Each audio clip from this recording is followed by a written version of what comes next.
La journée de ce vendredi 27 juin 2025 restera historique pour la République démocratique du Congo et les États-Unis d'Amérique.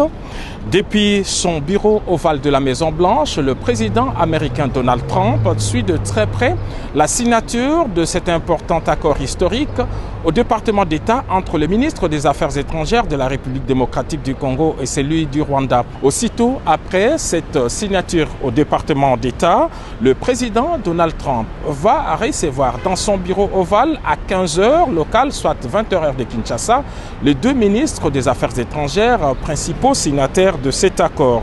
On attend beaucoup de cette rencontre, notamment sur la suite des événements, mais ce qu'on sait, c'est que le président de la République, Félix-Antoine Tshisekedi Tshilombo, principal artisan de cet accord historique, est attendu dans les prochaines semaines au bureau ovale en présence du président Donald Trump. En ce qui concerne l'accord, nous voulons préciser ce jour que le retrait des troupes rwandaises est bel et bien prévu dans cet accord. Et l'accord a préféré le terme du désengagement à celui des retraits, simplement parce que celui-ci est très globalisant.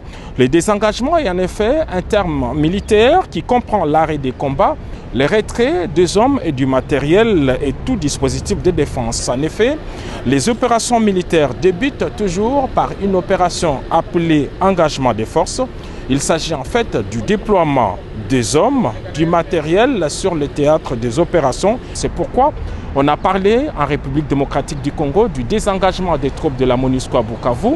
Et en Afrique, on parle du désengagement des troupes françaises au Mali ou encore au Niger. Donc ceci dit, le retrait est donc une étape de désengagement.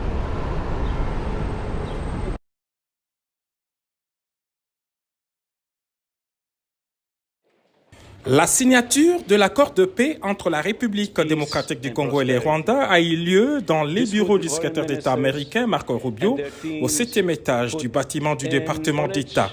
Le premier cercle de Donald Trump s'est mobilisé pour cet événement. Le conseiller principal du président Trump pour l'Afrique, Massad Boulos, a assuré la modération, tandis que le patron de la diplomatie américaine, Marco Rubio, était assis au milieu de deux représentants de la RDC et du Rwanda. Côte à côte, les deux signataires ont fait leur entrée par une salve d'applaudissements. Dans une atmosphère très détendue, Massad Boulos a expliqué l'essence de cet accord.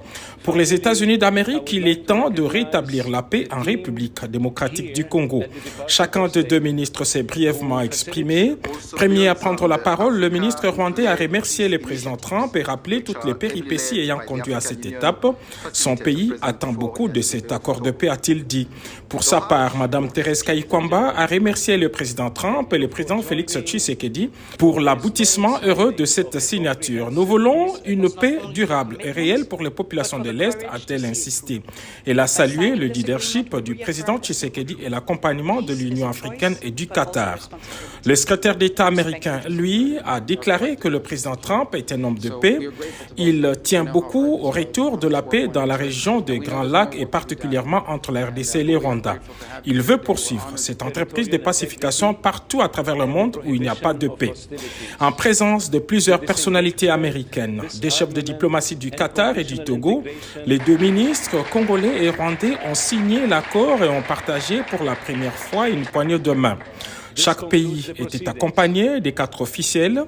La délégation congolaise avait dans ses rangs le directeur des cabinets adjoints du chef de l'État chargé des questions des finances, André Wameso, l'ambassadeur itinérant du chef de l'État, Patrick Loabeya, les hauts représentants du chef de l'État, Sumbu Sita Mambu, et le général-major Augustin Mamba. And the entire region begins a new chapter of hope and opportunity, harmony, prosperity, and peace. That's been a long time waiting. I said, how long has the war been going? And a friend of mine who was very much involved said 30 years, and at least 6 million people were killed during that period of time. It's incredible. And somebody said that was actually, it's the biggest war on the planet since World War II. So it's a shame, but we're going to bring it to an end. I want to express my gratitude and congratulations to the representatives of the Democratic Republic of the Congo and the Republic of Rwanda, who signed this pivotal agreement a short time ago. They just signed right in front. And let me also thank Secretary of State Marco Rubio, who has worked very hard on this subject, and we've worked on it together, for his outstanding